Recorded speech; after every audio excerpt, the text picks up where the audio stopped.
है। क्या बात है, बहुत बहुत सुंदर बात, बहुत सुंदर, बहुत बहुत शुभकामनाएं, बहुत बहुत शुभकामनाएं। और ये आपके पारस के माध्यम से ही सारे भारतवर्ष में देखा जा रहा है। आइए, मैं बहुत बहुत स्वागत करता हूँ जैनम ज़ूम चैनल के माध्यम से। पारस भाई इसका विशेष रूप से परम पूज्य गुरुदेव के आशीर्वादों को, उनके आशीर्वादों को प्रसारित कर रहे हैं। यदि परम पूज्य सरस्वताचार्य देवानंद जी गुरुदेव के प्रति कहा जाए, धरती से गहरे, सागर से विशाल स्वामी, सूरज से भी प्रखर संयमी जीवन, चंद्रमा की शीतलता से शीतलमान स्वर्णिम शानदार जीवन, अनगणित उपलब्धियां, अलंकारों और श्रेष्ठ संबोधन से सुसज्जित संत, तीर्थंकर एवं महापुरुषों के वाणी का जनसाधारण के बीच बिड़ा उठाने वाले वात्सल्यमय संत, दुख तनाव से विचलित दिलों को सांत्वना देने वाले करुणा सागर, धर्म से दूर भागते हुए बच्चे, युवा और वृद्धों में धर्म के प्रति चुंबकीय प्रभाव पैदा करने की क्षमता रखने वाला प्रभावशाली संत, महावीर के शासन की जबरदस्त प्रभाव करने वाले गुरुवर के रूप में समूचा भारतवर्ष इस संत को जानता है। और हम बड़े सौभाग्यशाली हैं कि इनका आशीर्वाद रोज हमारे लिए प्राप्त हो रहे हैं। परम पूज्य सरस्वताचार्य देवानंद जी गुरुदेव का कहना है कि नवकार मंत्र पे यदि मैं बोलता हूं तो 1 साल तक मैं उस पर प्रवचन कर सकता हूं, और ये 100% सही है। मैं तो 1 साल नहीं, वो कब तक भी बोले तो भी सिर्फ नवकार मंत्र भी बोलने की क्षमता परम पूज्य गुरुदेव रखते हैं। मैंने देखा है स्वामी, जिस शीला देवी मां ने मुलायम चंद्र नाम के एक हीरे को, कोहिनूर को जन्म दिया था, वो शीला देवी मां आज सुशील श्री माता जी के रूप में परम पूज्य आचार्य श्री देवानंद जी गुरुदेव के संग में ही विराजित है। और कहा जाता है कि जब शीला देवी मां को नमोकार तीर्थ पर लाया गया था, दाऊ और परिवार के सारे सदस्य नमोकार तीर्थ पर लेके आए थे, तो डॉक्टर ने कह दिया था कि मात्र 2 या 3 दिन तक इनका समय है, आप घर पे लेकर के जाइए। डॉक्टर के हाथ में कुछ नहीं रहा है, सब कुछ भगवान के हाथ में चले गया है। और गुरुदेव के श्री चरणों में आई। देखिए, ये जैन धर्म में हो सकता है। जिस मां ने मुलायम चंद्र को जन्म दिया था, वो देवनंदी बनकर कोहिनूर के रूप में हमारे सामने बैठा हुआ है।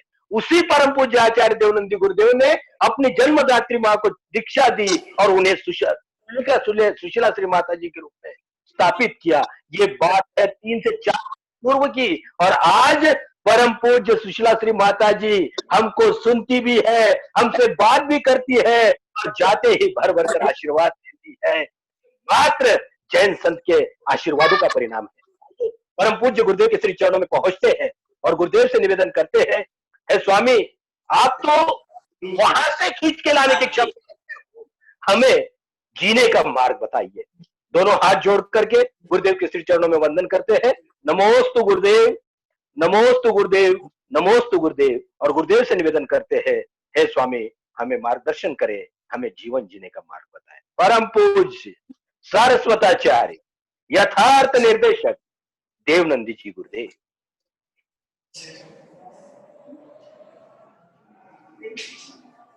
सभी लोग अपने अपने हाथ जोड़ लें और मैं बोलता हूं उस तरीके से आप नमोकार के संदर्भ में सुनेंगे।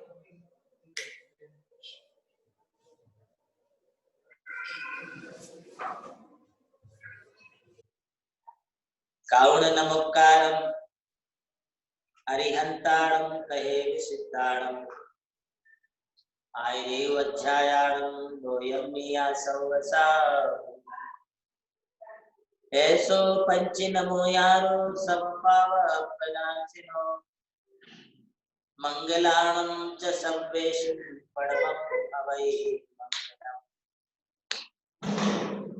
इस युग के अंतिम शासन नायक भगवान महावीर स्वामी एवं हमारे आराध्य आचार्य आर्ष परंपरा के कट्टर समर्थक परम पूज्य गणाधिपति मंगलाचार्य गुरुदेव कुंतु सागर जी महाराज को मैं अपना नमोस्तु निवेदित करते हुए आप सब लोगों के जीवन को मंगलमय बनाने के लिए अपनी देशना प्रारंभ करता हूं। नमोकार महामंत्र यह जगत के समस्त प्राणियों का कल्याण कराने वाला मंत्र है। इस मंत्र के मैंने अपने जीवन काल में बहुत अनुभव किए। मैं विभिन्न परिस्थितियों में इस नमोकार मंत्र की आराधना से पार हुआ। कई दफे मैंने इस नमोकार मंत्र का अनुभव किया है। मैं अपने जीवन काल की एक घटना आपको बताता हूं।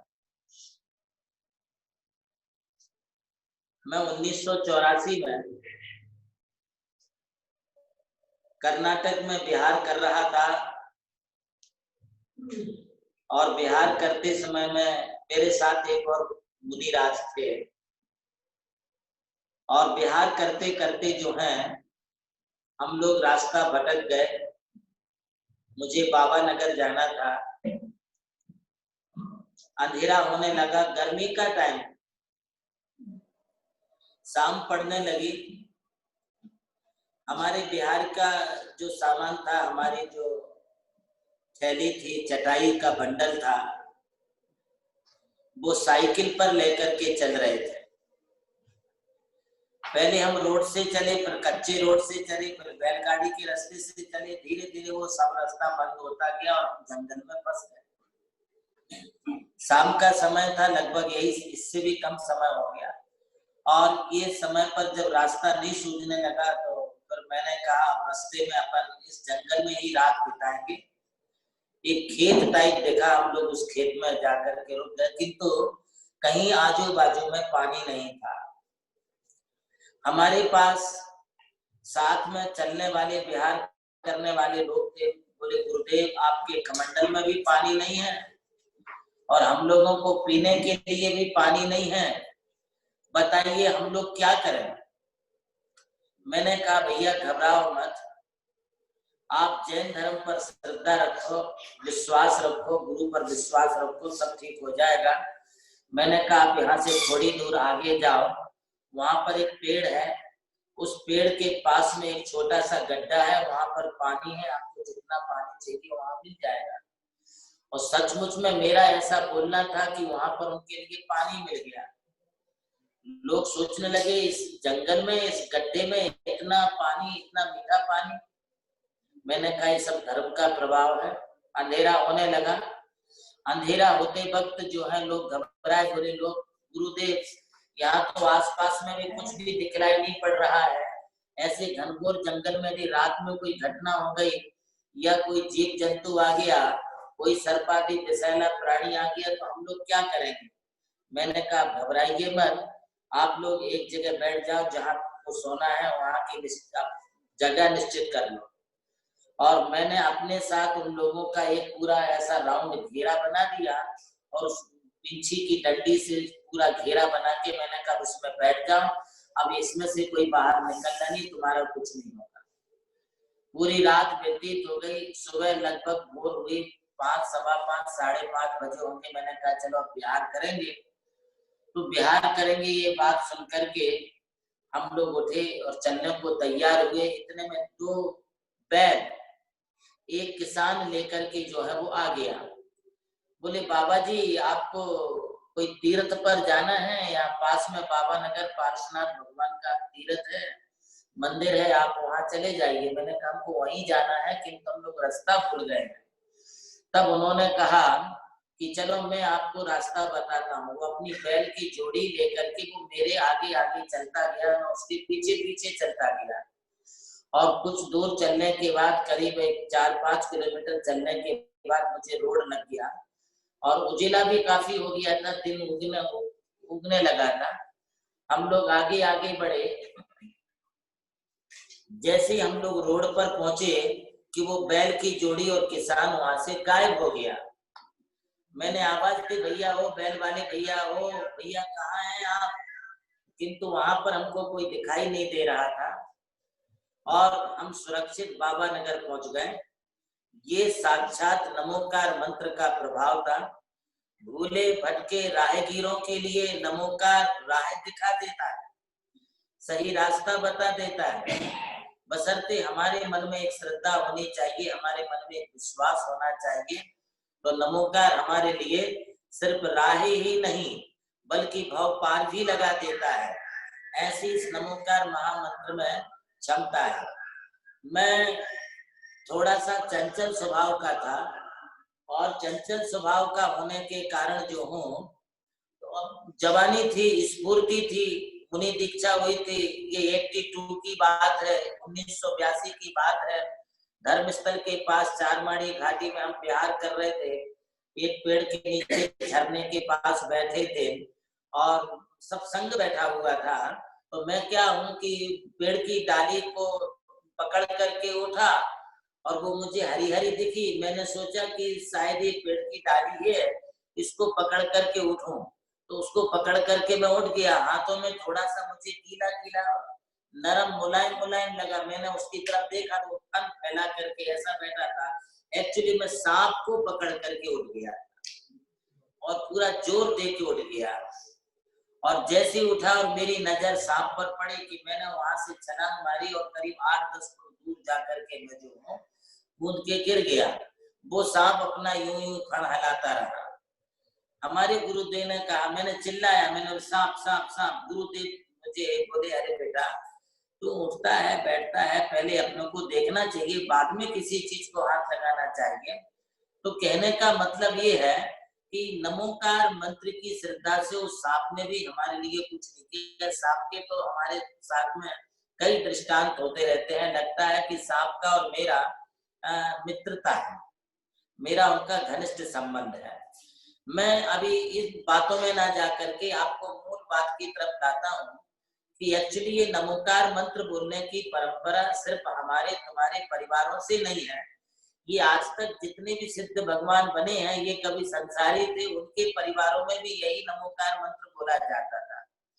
जैसे कि भगवान पार्श्वनाथ के संदर्भ में आपने सुना है, पारस कुमार जो हैं वे जब अपनी युवावस्था में थे और हाथी पर बैठ करके वन में कीड़ा करने के लिए जा रहे थे, तो हाथी पर बैठ करके वन में जाते समय रास्ते में जंगल एक तापसी जो है वो वहां पर पंचांगनी तप कर रहा था। उसको तप करते हुए देख करके राजकुमार पारस कुमार बोले, अरे ये तापसी तुम ये क्या कर रहे हो, इसमें बहुत हिंसा हो रही है। तब वो तापसी ने कहा, अरे राजकुमार तुम मुझे नमस्कार नहीं किए, हाथी से नीचे नहीं उतरे और तू मुझे उपदेश देता है, क्या तुझे ये ज्ञान है इस लकड़ी के अंदर सांप है? तब पारस कुमार बोले, हाँ इस लकड़ी के अंदर सांप है। वो जलती हुई लकड़ी के टुकड़े को अलग किया, उसे कुल्हाड़ी से फाड़ करके देखा तो उसमें एक नाग नागिन का जोड़ा जो है वो अर्ध जला उसमें जो है तकलीफ पा रहा था। पारस कुमार तुरंत नीचे उतरे, उन अर्ध जले दोनों नाग की जोड़ी को नमोकार मंत्र सुनाया और नमोकार मंत्र सुनते सुनते उनकी आयुष्य पूरी हो गई। नाग नागिन मृत्यु को प्राप्त हो गए और वे नाग नागिन जो हैं धर्मेंद्र पद्मावती बने। वही धर्मेंद्र पद्मावती भगवान पार्श्वनाथ के यक्ष और यक्षिणी बने। आज इस पंचम काल में जहां तहां मंदिरों में ये जो कुछ भी पार्श्वनाथ की महिमा देखी जाती है वो इन्हीं धर्मेंद्र पद्मावती के द्वारा देखी जाती है। ये नमोकार महामंत्र की महिमा है। मैं आप सबको ये कहना चाहता हूं कि नमोकार मंत्र एक गूंगे व्यक्ति की मुख में खाई गई मिश्री है। जैसे कोई गूंगा व्यक्ति मूका व्यक्ति यदि वो शक्कर की डली मिश्री खाता है और उससे आप पूछते हैं कि ये आपको कैसी लग रही है, तो वो गूंगा व्यक्ति ये तो कह सकता है कि मुझे बहुत मीठी लग रही है, किंतु बोल नहीं सकता है, बता नहीं सकता है। ठीक इसी प्रकार से नमोकार महामंत्र की महिमा है। यदि आप श्रद्धा से घर बैठे बैठे जहां कहीं भी बैठे बैठे यदि नमोकार मंत्र की गणना करेंगे, नमोकार मंत्र की जाप करेंगे तो तुम्हारे लिए भी इसकी अनुभूति होगी। हम नमोकार की समस्त महिमा को अपने शब्दों के द्वारा नहीं कह सकते हैं। कल मैंने माला फेरने के बारे में बताया था कि आप माला जो है 3 मेरू से शुरू करके 108 दाने की माला फेरें। आज मैं आपके लिए अंगुली जाप की बात करता हूँ। अंगुली जाप का मतलब है अपने दाहिने हाथ की ये बीच की 3 अंगुलियां हैं। इन 3 अंगुलियों पर हमारे लिए जाप करनी चाहिए। अभी आप देख रहे हैं बीच की अंगुली, इसे मध्यमा कहते हैं। मध्यमा से हम शुरू करें और उसके बाद अनामिका पर इस पर आए, तर्जनी पर आए और तर्जनी पर करते हुए फिर हम अनामिका पर जाए। अब ये 3 अंगुलियों पर 9 बार हमको जाप करना है। इसमें 9 बार जाप करने के लिए आपको जो है इसमें ओंकारा व्रत बन जाएगा। यहाँ से अपनी जाप शुरू होगी। नमो अरिहंताणम, नमो सिद्धाणम, नमो आयरियाणम, नमो वज्रायाणम, नमो लोये सव्य सावणम। यहाँ से शुरू करें।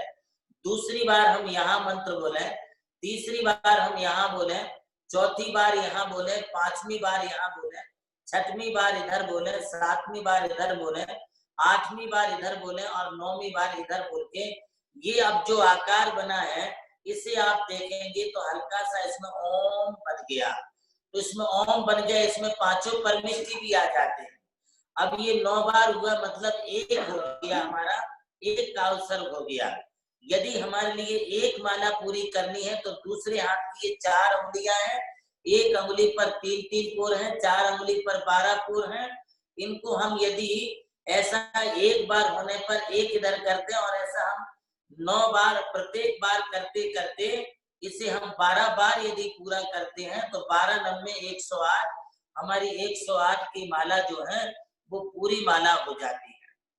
ये माला के विविध प्रकार हैं। माला के हम विविध प्रकारों को अपना सकते हैं।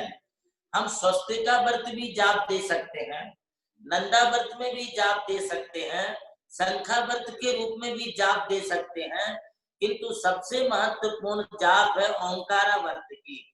ओंकारा व्रत अर्थात ये हमारे जैन दर्शन का प्रमुख प्रणव बीज है और इस प्रणव बीज से ही हमारे लिए विविध भाषाओं का, विविध विद्याओं का, विविध प्रकार के रिद्धियों का, विविध प्रकार की सिद्धियों का, विविध प्रकार के रहस्यों का हम इससे उद्घाटन कर सकते हैं, बशर्ते वो हमारे लिए उसकी चाबी अर्थात उसके रहस्य को उद्घाटन करने का नॉलेज हमारे लिए होना चाहिए।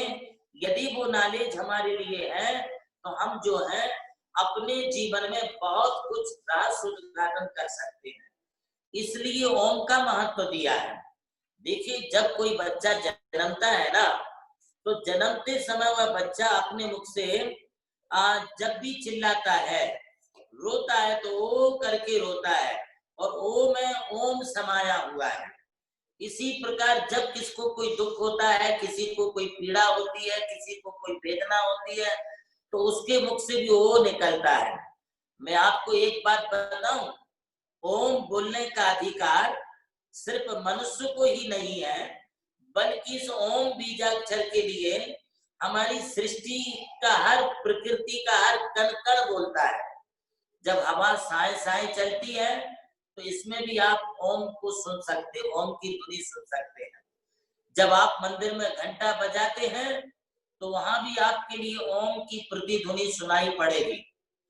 जब आप भगवान के मंदिर में प्रवेश करते हैं तब भी हम लोग ओम जय जय जय निस्सही निस्सही निस्सही नमोस्तु नमोस्तु बोल करके प्रवेश करते हैं। और जब आप कोई जाप करते हैं या कोई भगवान की अष्ट द्रव्य से पूजा करते हैं तब भी आप ओम बोल करके मंत्रों का उच्चारण करते, कोई भी मंत्र बोलिए। जैसे आप बोलते हैं ओम ह्रीम देव शास्त्र गुरुभ्यो नमः, तो देव शास्त्र गुरु को नमस्कार करने में भी ओम बीजाक्षर लगाते हैं। ये ओम हमारा पंच परमिष्टि का वाचक है। यदि कोई बीमार पड़ गया, किसी को बोलते नहीं बनता है, किसी की आवाज नहीं आ रही है, तो हम उससे कोशिश करते हैं बुलवाने की, भाई बोलो ओम, बोलो ओम। वो धीरे से ओम बोलने की कोशिश करता है तो हम समझते हैं कि चलो इसकी चेतना ठीक है, और यदि कोई आदमी मरने लग जाता है, यदि पूरा नमोकार मंत्र नहीं भी बोल पाया और सिर्फ हम उसको बोले कि बोलो ओम शांति ओम शांति, महानुभावों सिर्फ अकेला मरते वक्त भी यदि हम अपने मुख से ओम इस बीजाक्षर का प्रणव बीज का नाद करते हैं और अपने प्राणों का विसर्जन करते हैं, तो निश्चित रूप से हमारे लिए जो है वो सद्गति की प्राप्ति होती है। इसलिए तो हम ओम शांति बोलते हैं। किसी के मरण होने पर, किसी की मृत्यु हो जाने पर, किसी का समाधिमन हो जाने पर, किसी का कोई दुर्घटना ग्रस्त हो जाने पर, अचानक एक्सीडेंट हो जाने पर ओम शांति ओम शांति, यदि हम यह मंत्र बोलते हैं, बीजाक्षर बोलते हैं, तो ओम शांति ओम बोलने से हम नमोकार के नजदीक पहुंच जाते हैं, पांचों परमिष्टियों के नजदीक पहुंच जाते हैं। ओम में इतनी बड़ी शक्ति है। ओम पूरा नमोकार मंत्र का बीज है। नमोकार है उसकी शाखाएं उपशाखाएं। नमोकार है एक महावृक्ष, नमोकार है एक बट वृक्ष। जैसे एक छोटा सा बीज महान वृक्ष का आकार ले लेता है, इसी प्रकार इस ओम इस बीजाक्षर के लिए जो है ये नमोकार एक कल्प वृक्ष का रूप ले लेता है। और हम जब बोलते हैं ओम, तो इसमें पांचों परमिष्टि जो है एक साथ अंतर्निहित हो जाते हैं। पांचों परमिष्टि हमारे लिए जो है वो एक साथ इसमें स्मरण में आते हैं। आप बोलेंगे कैसे? इसके लिए हमारे ध्यान शास्त्रों में, ज्ञानारणों में एवं नेमिचंद्र सिद्धांत चक्रवर्ती ने द्रव्य संग्रह में अपनी टीका में ये कहा है, अर्हंता आशरीरा आयरी उज्जायत मुनिनो पड़मक्खर निपन्नो ओंकार होई निपन्नो। बोले अरिहंतों का पहला अक्षर आ ले लीजिए, और दूसरे परमिष्टि है सिद्ध परमिष्टि। सिद्ध परमिष्टि का दूसरा नाम है शरीर रहित अशरीरी मुक्त, इसलिए सिद्ध को अशरीरी भी कहते हैं। अशरीरी सिद्धों का हम पहला अक्षर आ ले लें। तीसरे परमिष्टि है आचार्य, और आचार्य परमिष्टि का पहला अक्षर हम ले लें आ। अब ये हमारे तीन परमिष्टि हो गए। इन तीन परमिष्टियों में अरिहंतों का सिद्ध अर्थात अशरीरी, अशरीरी का प्रथम अक्षर आ एवं उपाध्याय का आचार्य का प्रथम अक्षर आचार्य का आ, इन तीनों को हमारी संस्कृत व्याकरण के अनुसार सवर्ण दीर्घ कर दिया जाए तो a is equal to a plus a बराबर इज इक्वल टू आ बन गया। अब चौथे परमिष्टि है उपाध्याय। उपाध्याय का प्रथम अक्षर है उ। आ प्लस उ वर्ण ओ, ये संधि हो जाती है, और ये संधि होने के बाद आ प्लस उ का बन गया ओ, और साधु के लिए कहते हैं मुनि, और मुनि का पहला अक्षर है मा। ओ प्लस मा इसको मिला दिया जाए तो बन गया ओम। अब इस ओम के लिए प्रणव के रूप में हम जो लिखते हैं वो ऊ लिख करके फिर हम वहां पर एक ऊ की मात्रा लगा के वहां अनुस्वार लगा देते हैं। इसमें 5 परमिष्टि पूरे आ जाते हैं। ये बहुत पावरफुल बीजाक्षर है। कोई सा भी मंत्र हो, कोई सी भी जाप हो, वो बिना नमोकार मंत्र में, बिना ओम के लगाए कोई भी मंत्र होता ही नहीं है। इसलिए ओम बीजाक्षर के लिए जो है वो लगाने की बात कही गई है। ओम में तीनों लोक समाये हुए हैं। तीनों लोक अर्थात अधोलोक, ऊर्ध्वलोक और सिद्धलोक। अधोलोक, मध्यलोक, ऊर्ध्वलोक। अब देखिए इसमें भी ओम है। इसमें ओम कैसे बनता है? तो अधोलोक का आ, ऊर्ध्वलोक का उ, आ प्लस उ इज इक्वल टू ओ, और मध्य लोक का मा, ये तीनों मिला दिए तो बन जाता है ओम। अर्थात ओम जो है हमारी सृष्टि का भी प्रतीक है। ओम में पूरी सृष्टि समाई हुई है, पूरा तीनों लोक समाया हुआ है। इससे ओम की भी निष्पत्ति होती है। इसी प्रकार से जैसे तीनों लोक इसमें समाहित हैं, इसी प्रकार ओम बोलने में देव शास्त्र गुरु, देव शास्त्र गुरु, ये तीनों भी समाहित हैं। वो कैसे समाविष्ट होते हैं, जरा समझने की कोशिश करना। देव, देव को जैन धर्म में आप्त कहते हैं। आप्त, आप्त माने भगवान। और शास्त्र, शास्त्र का शास्त्र तो आप समझते ही हैं, इसमें भी सा शब्द आ गया। शास्त्र माने सिद्धांत शास्त्र। एवं तीसरा है गुरु। गुरु का जो बीजाक्षर है, गुरु को मुनि कहते हैं, साधु को मुनि कहते हैं, इसलिए उनका पहला अक्षर मा। अब आप्त अर्थात आप्त बोले तो उनका पहला अक्षर आ हो गया।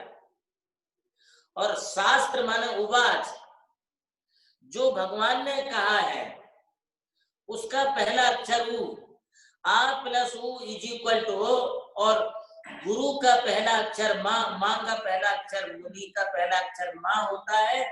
इसको यदि हम मिला दें तो मुनि अर्थात ओम बन जाता है। तो देव शास्त्र गुरु के पहले पहले अक्षर ही हमारे लिए ओम के प्रतीक होते हैं। आप हिंदू धर्म में चले जाओ, हिंदू धर्म में भी ब्रह्मा विष्णु महेश ये तीन होते हैं।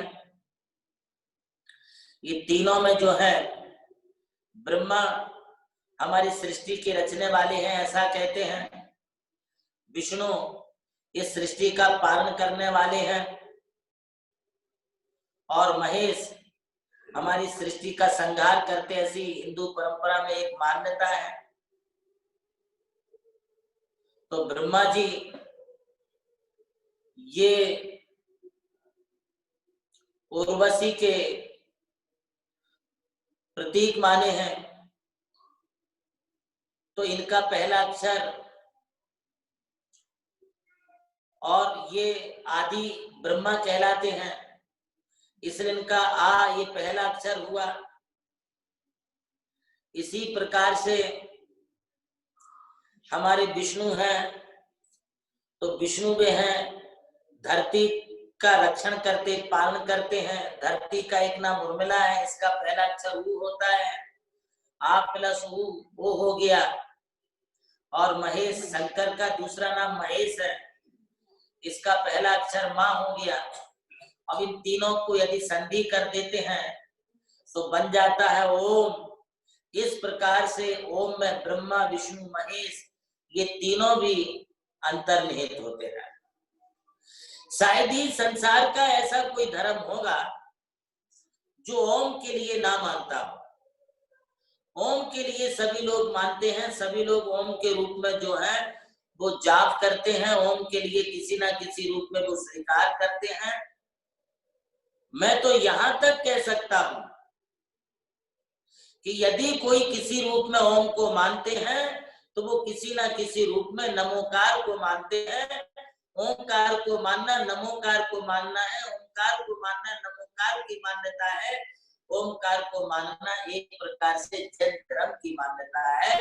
ओंकार ये सृष्टि का सबसे प्रथम आदि बीज है। इसको यदि हम अपने जीवन में स्मरण में लाते हैं तो हमारे लिए एक एक अनुभूति ऑटोमेटिक अपने जीवन में आने लगती है।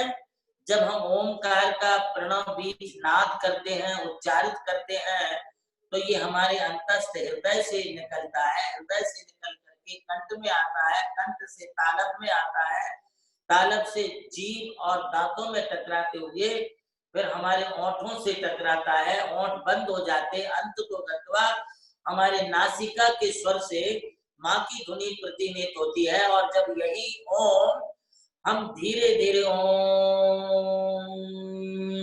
ऐसा हम बोलते हैं तो हमारे नाक के रंध्र से भी ये ओम का सुरना निकल करके ब्रह्मरंध्र से निकलता है, ब्रह्मरंध्र से निकलता है।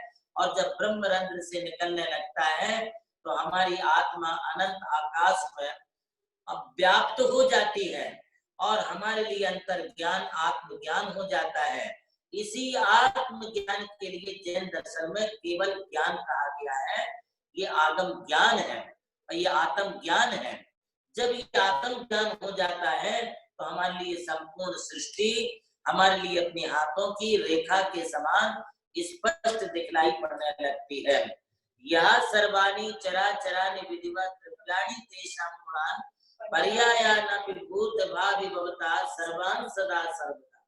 जो भूत भविष्य और वर्तमान काल के जो कुछ भी गुण और पर्याय होती हैं, जो कुछ भी अवस्थाएं होती हैं, जो कुछ भी हमारा फ्यूचर और पास्ट होता है, वो हमारे लिए सब कुछ दिखने लगता है।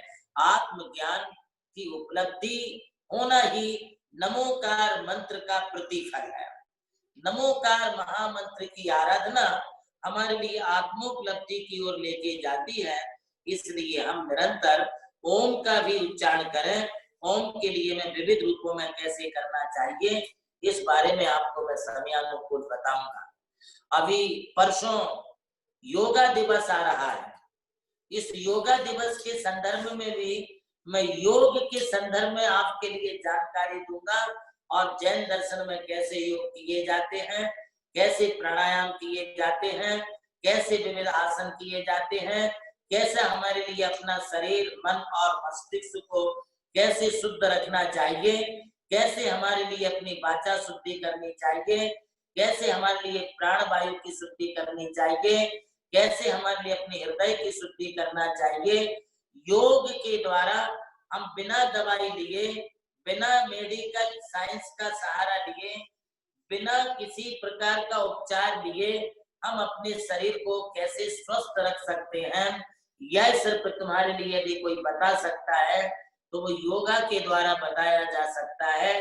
योग की अनेक विधियां हैं, किंतु मैं अनेक विधियों में से कुछ सेलेक्टेड विधि तुम्हारे लिए बताऊंगा, जिस विधि को करने से, जिस आसन को करने से, जिस प्राणायाम आदि को करने से तुम्हारे लिए गुड फीलिंग, स्वीट फीलिंग होगी, अच्छी अनुभूति होगी और आप ऐसे कोरोना जैसे लॉकडाउन की स्थिति में भी अपने आप को आप प्रसन्न रख सकेंगे।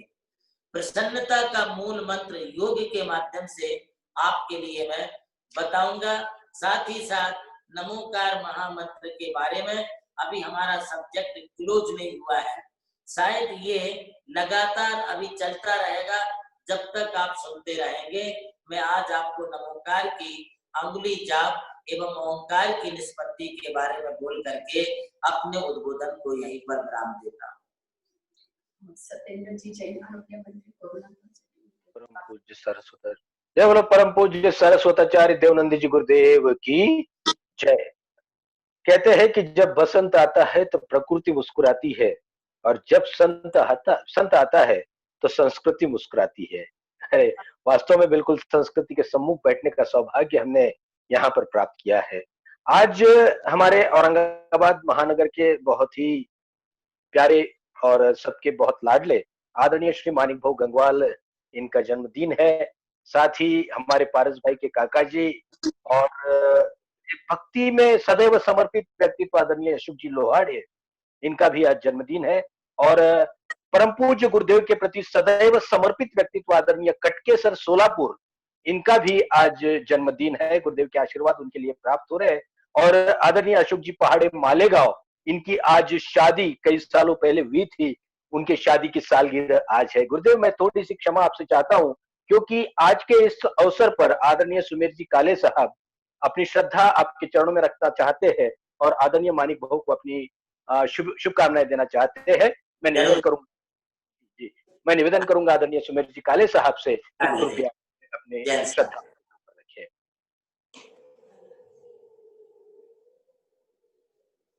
आवाज Unmute. नहीं आ रही। अनम्यूट कीजिए, अनम्यूट।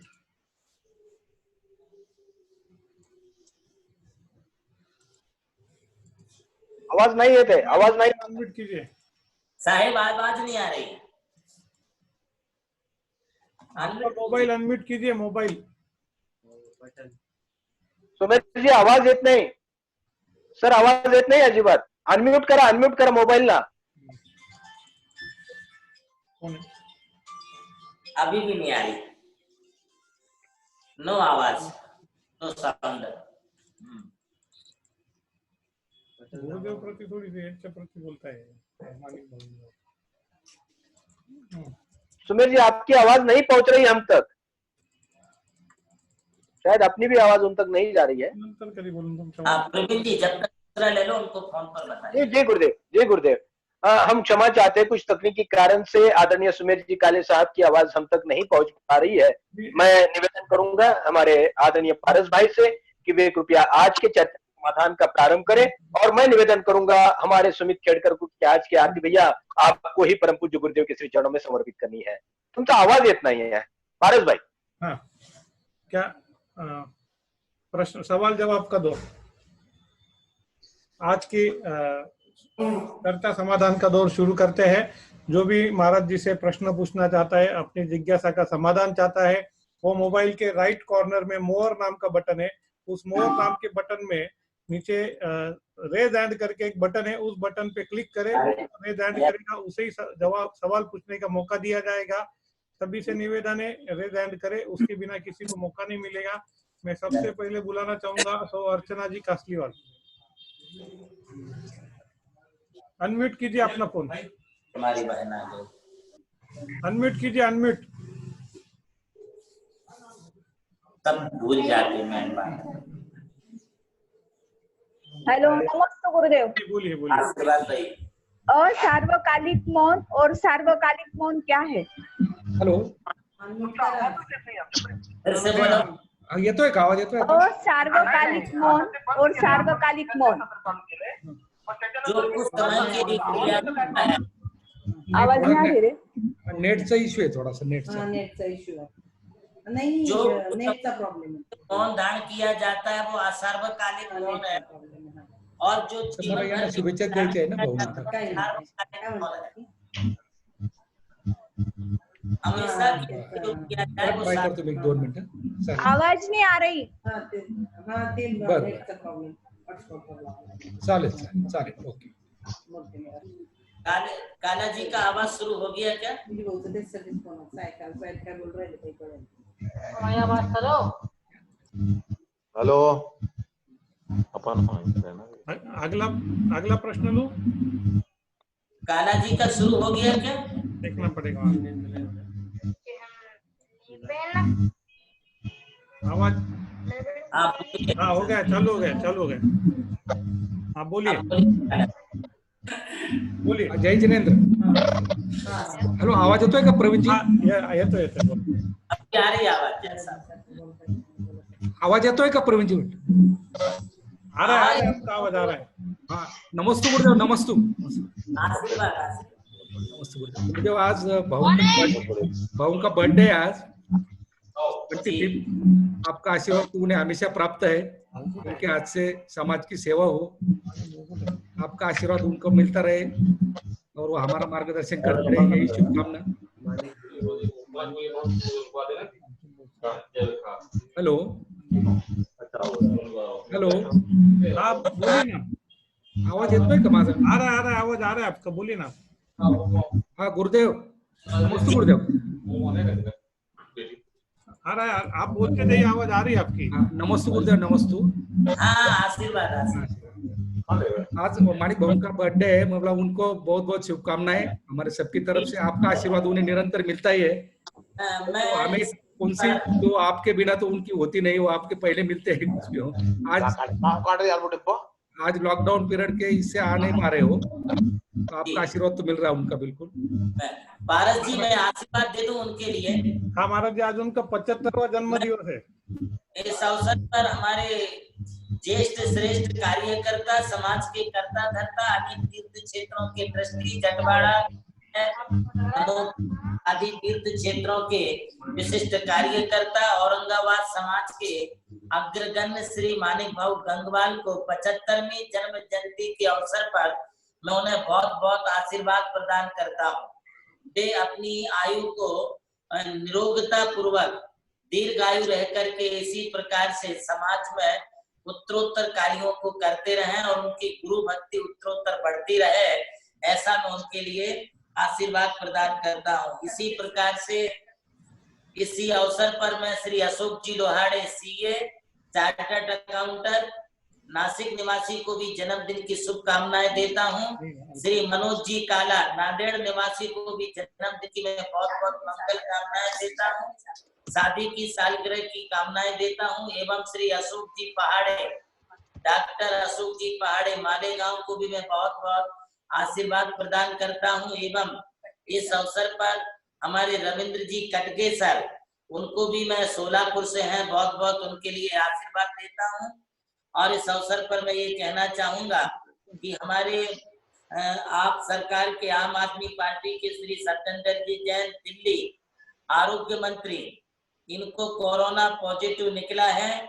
मैं जल्दी से जल्दी वो ठीक हो जाए, इसके लिए श्री सत्येंद्र जैन आरोग्य मंत्री दिल्ली को भी मैं अपना बहुत बहुत आशीर्वाद प्रदान करता हूँ और उनके स्वास्थ्य के लिए लोग नमोकार मंत्र फेरें तो वो जल्दी ठीक हो जाएंगे।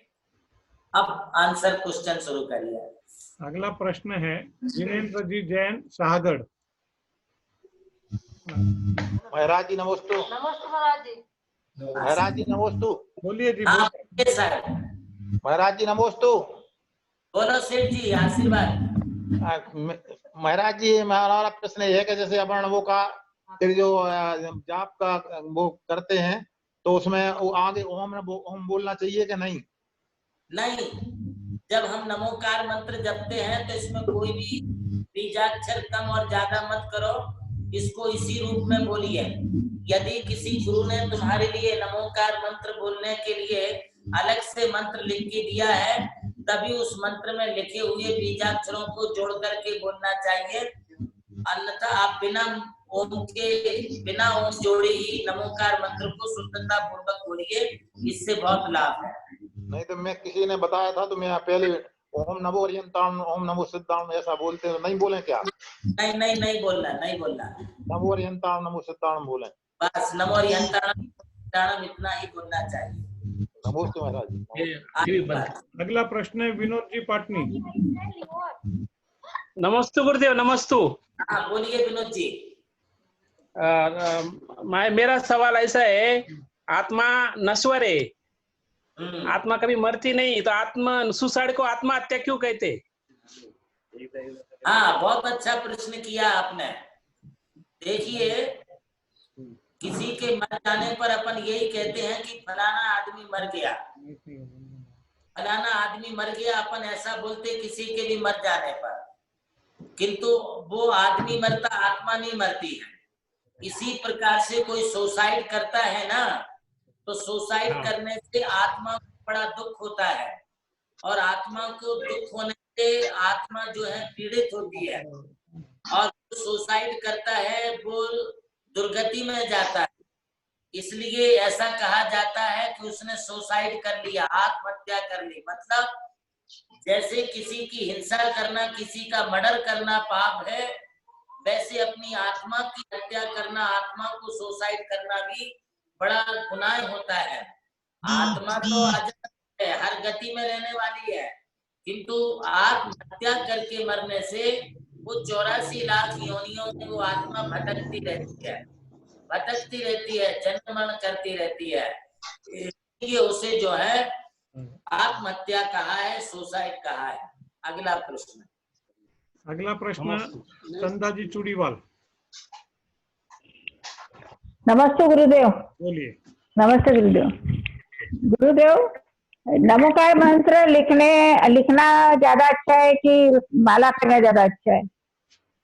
देखो, लिखना तो आप कुछ समय ही कर सकते, जब तक तुम्हारे हाथ चल रहे हैं, आंखें ठीक हैं, तब तक तुम लिख सकते हो। किंतु बोल तो है आप मरने तक कर सकते हो, इसलिए लिखने से बोलना ज्यादा श्रेष्ठ है। आप लिख पाएंगे कम, जितनी देर में आप 108 बार लिख पाएंगे उतनी देर में आप 5 माला भी फेर सकते हैं। हाँ, ये तो है। जपना ज्यादा महत्व का है। नमस्ते गुरुदेव। अगला प्रश्न है प्रकाश चंद जी सेठी। बोले नमस्ते। हाँ बोलिए। गुरुदेव नमोकार मंत्र हम किसी राम के मंदिर में या लक्ष्मण के, राम और श्री कृष्ण के मंदिर में जाते हैं लोगों के साथ घूमने के लिए, तो वहां पर अगर हम नमोकार मंत्र बोलकर पाँव पढ़ सकते हैं? देखिए सेठी जी, ऐसा है कि अपनी श्रद्धा, अपनी भक्ति, अपना विश्वास ये अपने लिए सच्चे देव शास्त्र गुरु के प्रति ही रखना चाहिए। देव दर्शन सच्चे देव शास्त्र गुरु के ही लिए जाते हैं। भोजन अच्छा किया जाता है, भोजन नहीं मिलता है तो जहर नहीं खाया जाता है। इसी प्रकार से अपन नमोकार मंत्र तो कहीं भी बोल सकते हैं, किंतु अन्य देवी देवताओं का दर्शन करते वक्त नमोकार मंत्र बोलने से हमारे लिए सम्मुक्त की आराधना नहीं होगी, हमारा सम्मुक्त से दूषण होगा, इसलिए हमें उनसे बचना चाहिए। और यदि आप किसी कारण से किसी दूसरे जैनेतर मंदिरों में गए हैं, हिंदू, सिख, पंजाबी, ईसाई, क्रिश्चियन आदि की संस्कृति को देखने गए तो देखने में कोई बाधा नहीं है, और देखते समय आप वहां पर नमोकार मंत्र बोल सकते हैं, किंतु नमोकार मंत्र बोल करके उन देवी देवताओं को आप प्रणाम नहीं कर सकते। प्रणाम करेंगे तो आपके लिए होगा। नमोकार मंत्र बोलते रहिए, कोई बात नहीं है। आप हाथ नहीं जोड़ते, हाथ नहीं जोड़ते वहां पर, कोई बात नहीं। आशीर्वाद। अगला प्रश्न। अगला प्रश्न है ज्योत्सना जी पहाड़े। नमस्ते गुरुदेव।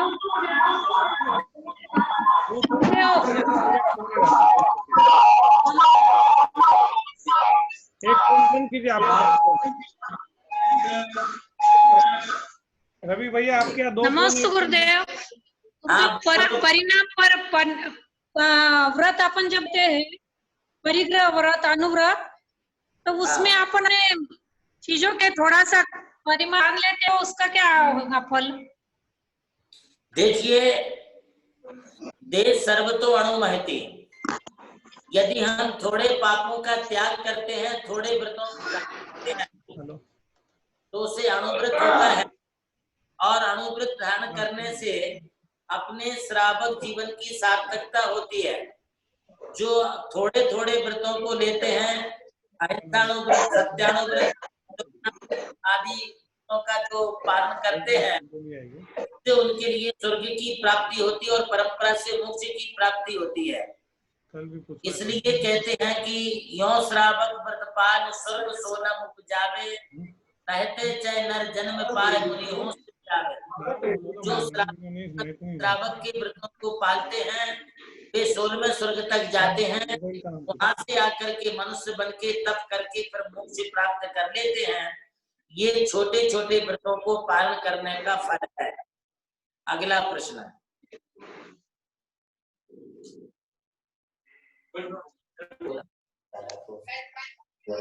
ये बोले बंद कर, आया ही नहीं आप। बोलिए। मोहित जी ठोले बोलिए। नमस्ते माता जी। बोलिए। माता जी, मेरा प्रश्न ऐसी है कि मुस्लिम लोग मुस्लिम भगवान को मानते हैं, पर जैन व्यक्ति हर एक भगवान को क्यों मानता है? ये श्रद्धा की कमी है। जो जैन धर्म को समझ लेगा ना, तो फिर वो जिससे अमृत का स्वाद आ गया, फिर वो दूसरी चीज का स्वाद कभी नहीं चखेगा। अभी तक जिसने जैन धर्म में जन्म लेके जैन धर्म को समझा नहीं है, वे लोग ही इधर उधर दरवाजे पर जाके ठोक देते हैं, ठोकरें खाते हैं। जो सच्चा जैनी है वो कहीं भी इधर उधर कभी भी जाता नहीं और किसी दूसरे को नमस्कार करता नहीं। अपने में भी कट्टरता लानी चाहिए। अगला प्रश्न पूछिए। नमस्ते महाराज जी। नमस्ते आचार्य।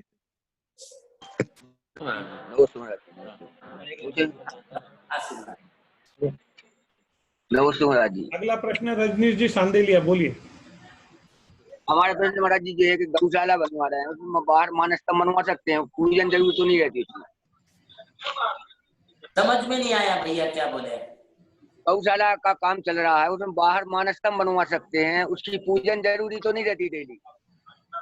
हाँ, गौशाला में आप मंदिर बना सकते हैं, ये सब नई पद्धतियां हैं। आजकल ऐसा दृष्टि से आप मानस्तंभ बना सकते, मूर्ति रख सकते हैं, किंतु उसकी पवित्रता अक्षुण्ण बनी रहनी चाहिए। ऐसा ना हो कि उसकी कोई अभिनय आसाधना नहीं होनी चाहिए, उसे किसी भी लोगों ने छूना नहीं चाहिए, उसकी पवित्रता पूरी बनी रहे, इस बात का अपने लिए पूरा पूरा ध्यान रखना चाहिए। अगला प्रश्न है मीना जी पहाड़े। कल्पना जी पाटनी। मीना जी पहाड़े। मीना जी नमस्ते महाराज जी। नमस्ते महाराज जी। नमस्ते महाराज जी। बोलिए।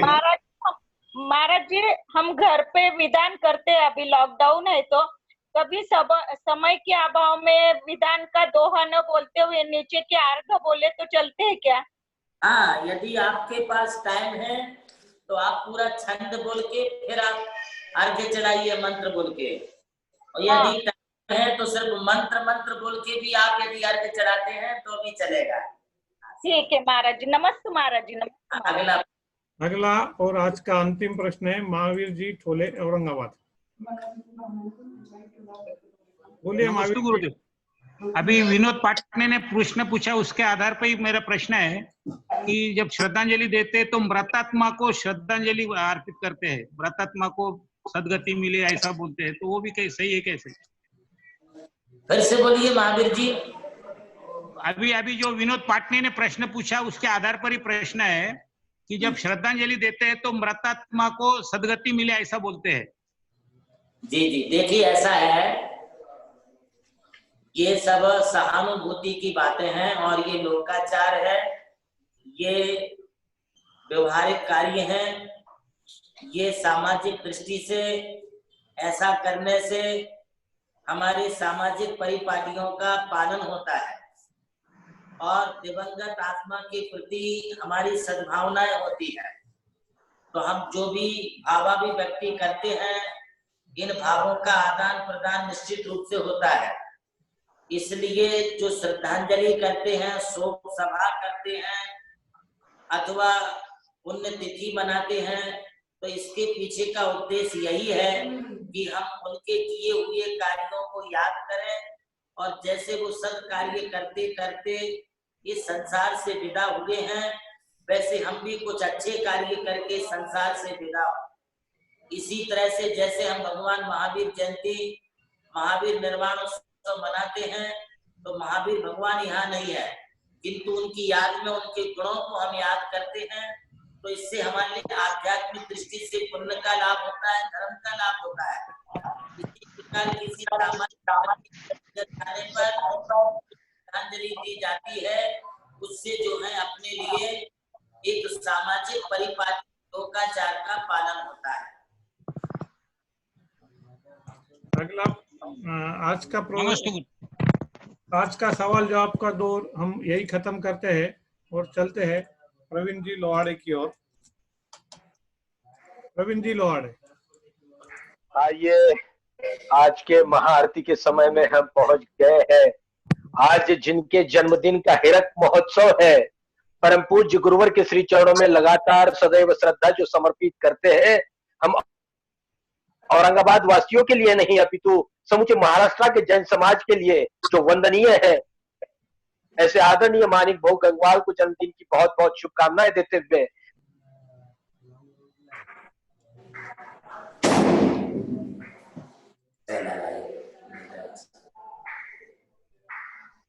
हमारे मालेगांव निवासी अशोक जी पहाड़े साहब, और आज की आरती के सुंदर स्वर आ रहे हैं पुनः एक बार नागपुर से सुमित खेड़कर के। तो आइए अपनी अपनी आरतियां लेते हैं, परम पूज्य गुरुदेव के सिद्धांतों में श्रद्धा समर्पित करने के मौके को कैश करते हैं।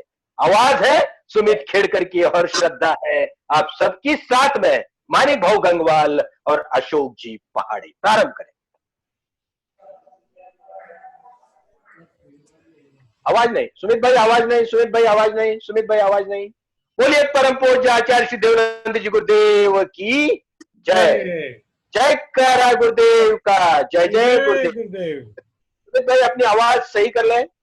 सुमित भाई आपकी आवाज नहीं आ रही है। सुमित भाई अनम्यूट कीजिए, सुमित भाई अनम्यूट।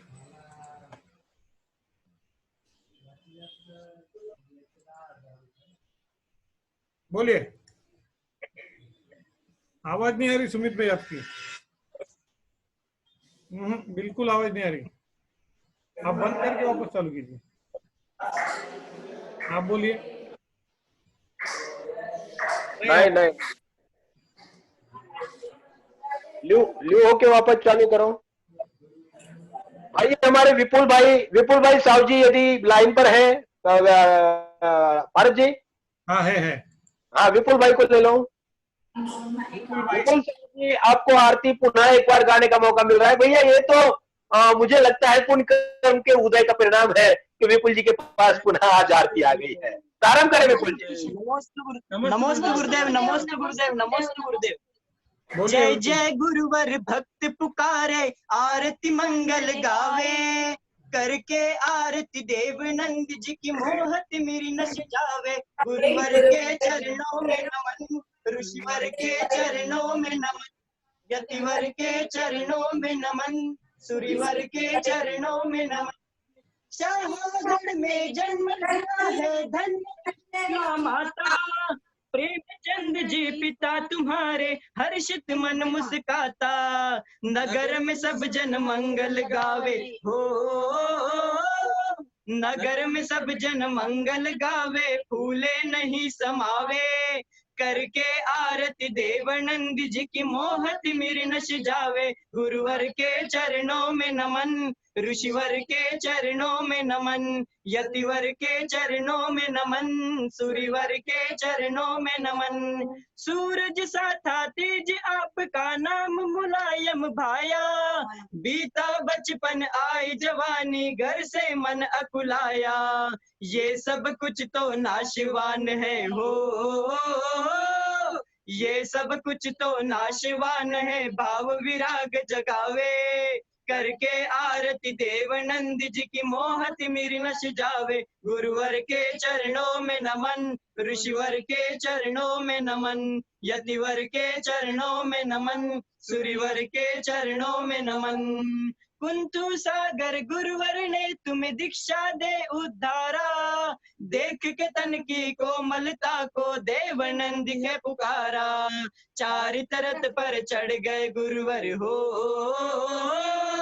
चार तरत पर चढ़ गए गुरुवर, मुक्ति बाट निहारे, करके आरती देवानंद जी की मोहत मेरी नश जावे। गुरुवर के चरणों में नमन, ऋषिवर के चरणों में नमन, यतिवर के चरणों में नमन, सूर्यवर के चरणों में नमन। धन्य है जीवन, धन्य है तन मन, मिलकर जो गुण गावे, स्वर्ग संपदा सब सुख पाकर मनुष्य जन्म फल पावे, दिव्य ज्ञान तुम साहम पाकर हो, दिव्य ज्ञान तुम साहम पाकर लोक शिखर पा जावे, करके आरती देवानंद जी की मोहत मेरी नश जावे। गुरुवर के चरणों में नमन, ऋषिवर के चरणों में नमन, यतिवर के चरणों में नमन, सूर्यवर के चरणों में नमन। गुरुवर के चरणों में नमन, ऋषिवर के चरणों में नमन, यतिवर के चरणों में नमन, सूर्यवर के चरणों में नमन। जय जय गुरुवर भक्त पुकारे, आरती मंगल गावे, करके आरती देवानंद जी की मोहती मेरी नश जावे। गुरुवर के चरणों में नमन, ऋषिवर के चरणों में नमन, यतिवर के चरणों में नमन, सूर्यवर के चरणों में नमन। नमोस्तु गुरुदेव, नमोस्तु गुरुदेव, नमोस्तु गुरुदेव। ना मुझे सर पे ताज चाहिए, ना मुझे दुनिया पे राज चाहिए, ना मुझे सर पे ताज चाहिए, ना मुझे दुनिया पे राज चाहिए। मुझे तो बस सिर पर अपने गुरुदेव का हाथ चाहिए, मुझे तो बस अपने सिर पर गुरुदेव का हाथ चाहिए। नमोस्तु गुरुदेव, नमोस्तु गुरुदेव, नमोस्तु गुरुदेव। जयकारा गुरुदेव का, जय जय गुरुदेव। जयकारा गुरुदेव का, जय जय गुरुदेव की जय। जय गुरुदेव का, जय जय गुरुदेव, जय जय। आज की सभा को हम यहाँ पर संपन्न कर रहे हैं। परम पूज्य गुरुदेव के श्री चरणों में अपनी श्रद्धा समर्पित कीजिएगा। रविवारी जो आरती का महोत्सव रहेगा वो हमारे परम पूज्य गुरुदेव के प्रति सदैव समर्पित दिलीप कुमार जी, संतोष कुमार जी, कासलीवाल परिवार, चिंतामणि धान्यालय औरंगाबाद वालों की ओर से रहेगा। मैं आप सबका बहुत बहुत अभिनंदन करता हूं। परम पूज्य गुरुदेव के समोषण में बैठने का सौभाग्य हमने आज प्राप्त किया है। पुनः कल शाम 7:30 बजे इस गुरुदेव के समोषण में बैठने का सौभाग्य प्राप्त करेंगे। चलते हैं मस्ती की पाठशाला में। पुनः एक बार सीए पूर्वी